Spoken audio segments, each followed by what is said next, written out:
Mormons believe that God inspired Joseph Smith to translate a set of golden plates that allegedly contained the records of ancient Jews emigrating to America and founding massive civilizations that were eventually visited by Jesus Christ after his resurrection. The translation of these plates is called the Book of Mormon, and I've previously argued that there are many reasons to doubt this claim. Recently, a Mormon apologist named David Snell criticized one of the reasons I gave for finding this implausible. So in today's episode, I'm going to engage his arguments and the arguments of other Mormons on this question. The reason I gave was that the Book of Mormon is about 270,000 words long, but there were allegedly only 40 6x8-inch golden plates. How could that much information have fit onto such a small space? If you tore out every page of the modern, finely printed 531-page Book of Mormon and placed it on the ground, it would cover over 100 square feet of space. But if you place the golden plates on the ground, they'd only cover 27 square feet.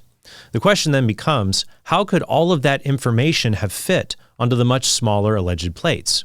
My answer is there is no plausible, natural way for this to have happened. If the text doesn't fit, then you must acquit. The Book of Mormon, that is, of the charge of being an authentic translation of ancient texts. Now, Mormon apologists typically offer two ways of addressing this problem: shrinking the words or expanding the translation. In his response to me, Snell endorses the former approach.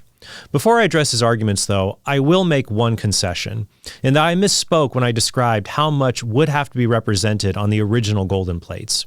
I said each character on the plates would have to contain the equivalent of 80 English words, when I should have said that each square inch of the plates would have to contain 80 words. Snell's math in his video parallels mine in that if there were 40 double-sided 6x8-inch plates, then there would have been 3,840 square inches of writing space.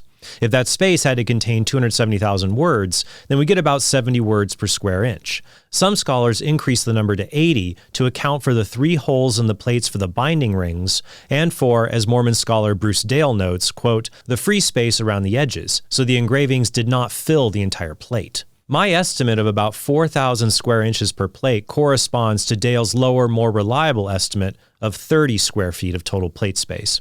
So that's why I said 80 words per character when I should have said 80 words per square inch.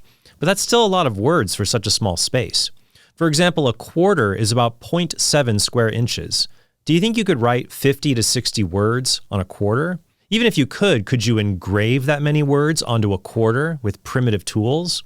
And while some ancient artifacts have a low character density of 1 to 1.5 characters per square inch, which could translate to 80 words per character, the golden plates could have had a higher character density, or more characters per square inch. But as you'll see, this doesn't solve the problem. The majority of Snell's reply concerns this minor point, so I'm not going to belabor it. Even if I granted his claim that up to 230 characters could have been on each plate instead of a much lower number, that still doesn't allow the golden plates to have been engraved in a real language that contained what we now call the Book of Mormon. As I said earlier, there are two options for Mormon apologists: shrink the words or expand the translation. Snell offers a defense of the shrink the words approach. Basically, he says that if the original scribes wrote small enough, they could have fit the equivalent of 270,000 English words onto the 40 double-sided plates. Let's address the real question. Could the Book of Mormon have plausibly fit on the plates? As it turns out, this is not a new question. In fact, Latter-day Saint scholar Yana Shudal largely answered this very question over 100 years ago in 1923. He took a piece of parchment 7 by 8 inches and had a friend of his translate the Book of Mormon into Hebrew within that space. He was able to write 14 English pages of the Book of Mormon by hand onto this one page in Hebrew. Now, this solution can work in theory, based on the idea that if you write anything small enough, you can fit it anywhere. This is the Microform Bible, and it contains the entire King James Bible printed on a piece of microfilm the size of a postage stamp. All you need to view it is a low-power microscope. And in 2012, the Hebrew Bible was printed on a microchip the size of a grain of sugar. But the solution doesn't work in practice, because Mormons claim the golden plates were natural artifacts of an ancient civilization. Mormon authors like Paul Cheesman compare them to other metallic written plates from ancient civilizations. But when we compare the alleged Mormon golden plates to real ancient metallic plates, we see they're very different. The Bible says, "And you shall make a plate of pure gold, and engrave on it, like the engraving of a signet, holy to the Lord," Exodus 28:36. Which may be where Smith got the idea about writing on golden plates.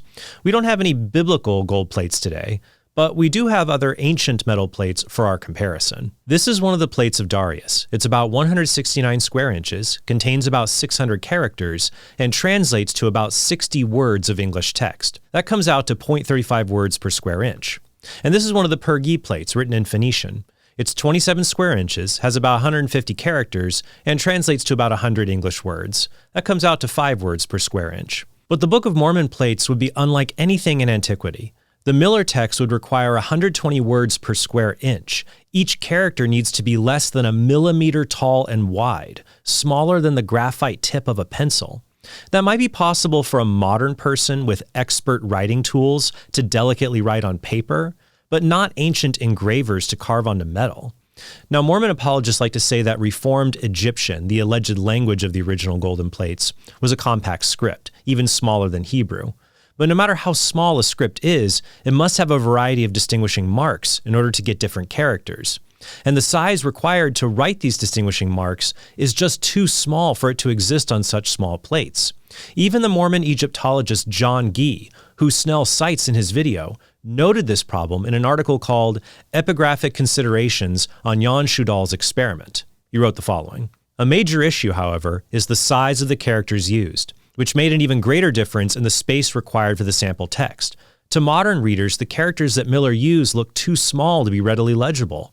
Would ancient scribes have used such minuscule letters? A casual look at Hebrew papyrus manuscripts, most of which date to after the Babylonian exile, shows that the letters were written much larger than those that Miller rendered." Miller reproduced his experiment in 1927, this time writing just 7 pages of 2nd Nephi in Hebrew, which were mainly quotations of Isaiah, so it's not too hard to translate an English copy of the Hebrew Bible. Setting aside the problem of translating the non-Isaiah parts of the Book of Mormon into Hebrew and keeping the same economy of space, we still have a problem. At this rate, 40 double-sided plates would still be needed, and the characters would still be tiny, about 1.2 millimeters tall and wide, to record 3,300 words per page. Gee doesn't try to defend the original 14-page Miller translation, but thinks the 1.5 millimeter square characters in the 7-page translation are possible, and tries to provide examples of ancient engravings this small. But his own research contradicts his claims. For example, he lists inscriptions on the Kolek weight, a small weight about a cubic inch in size, but they are still twice as large as Schudahl's text. In fact, 11 of his examples are larger than 1.5 millimeters square. The rest come from just 5 examples in this anthology about Hebrew bullae, small clay discs used to make seals when they're pressed into wet clay, that are approximately 10 by 10 millimeters. When we look at typical engravings in the ancient world, we see they are much larger than Schudahl's estimate based on Miller's writing. I've included pictures with objects for size reference, so you can see the characters on these artifacts are not 1.2 millimeters. Even with the naked eye, you can tell that metal plates used larger characters, and it isn't feasible to write on these metal plates with the size of text that Miller used. You can perform this experiment yourself, as I did with $15 worth of sheet metal and some simple tools from Amazon. Try to fit 80 English words in a square inch of sheet metal. Or if you feel real adventurous, try to copy Miller's tiny Hebrew text on the same size engraving, making sure all the Hebrew characters are legible. If you try this feat, I think you'll soon become very pessimistic about the historical claims involving the Book of Mormon. So we've seen the vanishing plausibility of the shrinking the writing strategy. But maybe you could just expand the text. This is option 2, and it can be split into 2 sub-options. Sub-option 1 is that the alleged Reformed Egyptian of the Book of Mormon's original golden plates contained all the information we now have in the Book of Mormon's 270,000 words, but it was encoded into characters that each represented many words. So as I noted earlier, Snell says in his episode description that if the plates each had 230 characters, then every character would only have to represent 14 words. The Mormon apologetics organization Fair Mormon says, perhaps the best answer to this is that Egyptian and Mesoamerican languages are primarily logographic languages. Logographs can represent a word or phrase. Perhaps the Book of Mormon was composed in a language that incorporated both Egyptian and Mesoamerican logographs to give us the Reformed Egyptian. Large amounts of the translated Book of Mormon text could have been contained in the logographs of this Egypto-Mesoamerican logographic system. But the problem with this approach is that this is not how any natural language works, including hieroglyphic ones. We saw with the Darius and Pergee plates that the number of words being translated ends up being less than the number of characters being used, so the characters don't contain multiple English words. Now, there may be rare cases where a logograph or a hieroglyph represents a stock phrase, but there is no language where a single character represents all kinds of regular sentences. One of the most compact natural languages is Mandarin Chinese. For example, the phrase, "I don't eat meat," requires 16 characters to write in English, but only 4 characters to write in Chinese. These 4, to be precise. But even a script as compact as Chinese does not give you an entire sentence per character. It just gives you a word or a single unit that linguists call a morpheme. If a language had characters that could symbolize sentences containing a dozen words, then you'd have to have millions of them, or maybe more, to express inexhaustible human concepts contained in sentences. It couldn't be a workable language. That's why pictorial scripts don't have these kinds of characters. On the 13th century BC Merneptah stele, one of the oldest artifacts describing the people of Israel, there are numerous hieroglyphs that form the phrase, "Israel is laid waste, his seed is no more." Not a single hieroglyph to express this phrase. A pictorial language with single characters representing sentences would have to be so ornate that they would just be word mosaics that combine many smaller characters into a much larger one. The closest thing to a language like this would be Circular Gallifreyan, a fictional language of the Time Lords in the TV series Doctor Who. This is the single character in Circular Gallifreyan that is required to communicate the following 12-word sentence. All human beings are born free and equal in dignity and rights. If the golden plates contain 230 characters per page on a 48 square inch space, then each character would take up 0.2 square inches. It could only be half an inch tall and half an inch wide. This is what that character would look like printed onto a half square inch piece of paper. Could you engrave that complex symbol into 0.2 square inches of metal? This couldn't be engraved a single time in that space, let alone the other 18,000 times that would be needed to translate the entire Book of Mormon onto the golden plates. And even if there were 50 or 60 plates, the problem is still intractable because it would still be too small, and this is not how languages based on pictorial writing even work. So option 2, sub-option 1, is a dead end. Sub-option 2, however, would just bite the bullet on all of this. It would say the Book of Mormon is a non-historical expansion of an ancient text. The ancient text did not contain all the 270,000 English words in today's Book of Mormon. It just contained something, which by the power of God, Smith was able to fully extract through divine revelation. Mormon scholar Blake Ostler proposes this theory, which he says solves many problems related to claims of anachronism in the text, but it comes with a heavy price. He writes, "Some may see the expansion theory as compromising the historicity of the Book of Mormon. To a certain extent, it does. The Book of Mormon is not a history and was not meant to be. It is a revelation of the experiences of God and the salvation history of an ancient people." In fact, Mormon apologists take a similar approach with the Book of Abraham, saying Joseph Smith did not translate a papyrus actually written by Abraham. We now know that that papyrus is really a part of an ancient Egyptian funerary text called the Book of Breathings. John Gee says, "The Egyptologists and the apologists say the same thing. The document of breathings made by Isis is not the Book of Abraham." In 2018, documents from the Joseph Smith Papers Project were finally released, including ones about the Book of Abraham. Here is Mormon scholar Robin Scott Jensen admitting that the Book of Abraham is not a translation of an ancient Egyptian text. When it says that they made a translation of the next page in some of the copies of the characters, and we look to that translation, we realize that is not according to what Egyptologists say. It is clear that Joseph Smith and or his clerks associated the characters from the papyri with the English Book of Abraham text. It's pretty clear here. It's a very small red circle, but if you see the one here next to the character and the one here, implying that they belong together, or 2 and 2. So where does this leave us? These are some implications that we need to talk through. This is not something to sweep under the rug. This is not something to say, oh, you have questions about the Book of Abraham. Are you praying hard enough? Jensen goes on to say that God could have given Joseph Smith a miraculous revelation. Even though Smith engaged in a false translation project, God just used a miracle to overcome that and give him the truth.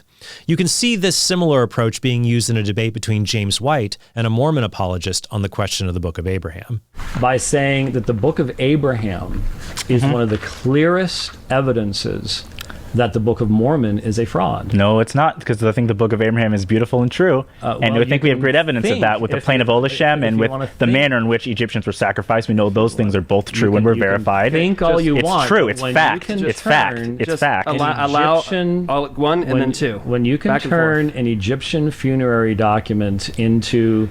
You believe in a talking snake, sir. God can work miracles. You believe in a talking donkey. God can work miracles. I will allow that statement to stand because there is absolutely that. Can God work miracles? Can God work miracles? I didn't pay you to say that, did I? Can God work miracles? Can God work miracles? Can God work miracles? Identify the fraudulent utilization of an Egyptian funerary document as a miracle similar to what God would do is unfortunately a level of deception that is very, very frightening to me. For Mormon apologists, this ends up being the refuge of last resort. Perhaps there is no natural way the Book of Mormon could have been written on a small number of golden plates. Maybe God performed a miracle. Maybe God helped the ancient authors write impossibly small letters. Maybe God inspired them to write in a language that can't naturally exist. Or maybe God just gave all of this information to Joseph Smith by divine revelation.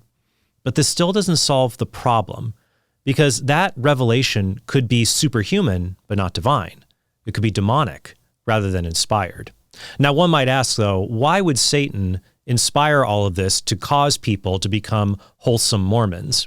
Well, you can be wholesome and still have a false religion. The Amish are very wholesome people, but Mormons and Catholics agree they have a false religion. Catholics just say the same thing about Mormonism. The father of lies wants to lead people away from worshiping the true Christ, the God-man, the creator of the universe and second member of the Trinity, to lead them instead to worship something else. And he might choose a variety of ways of doing that, be it the Unitarianism of Islam, the modalism of oneness theology, the Arianism of Jehovah's Witnesses, the pantheism of New Age religion, or the exalted man of Mormonism, who is equally a father to Jesus and Satan, making the two brothers.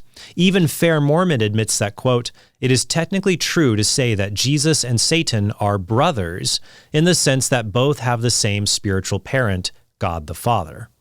Of course, a Mormon might say, well, by this logic, how would you answer people who say Jesus' resurrection from the dead was just a demonic deception? The answer is that demons can perform wonders, but they cannot perform true miracles. The Book of Mormon may be a wonder, as in one may wonder how Smith wrote this book, but it isn't a miracle because it doesn't violate any natural laws. That means a wide variety of natural or even paranormal factors could explain it. The resurrection of Christ, however, is a miracle that only God can perform because only God, the author of life, only God has the power to create life or restore life to the dead. In the Summa Theologia, St. Thomas Aquinas answers the question whether demons can lead men astray by means of real miracles. He writes the following: if we take a miracle in the strict sense, the demons cannot work miracles, nor can any creature, but God alone, since in the strict sense, a miracle is something done outside the order of the entire created nature, under which order every power of a creature is contained. But sometimes miracle may be taken in a wide sense, for whatever exceeds the human power and experience. And thus demons can work miracles, that is, things which rouse man's astonishment, by reason of their being beyond his power and outside his sphere of knowledge. For even a man, by doing what is beyond the power and knowledge of another, leads him to marvel at what he has done, so that in a way he seems to that man to have worked a miracle.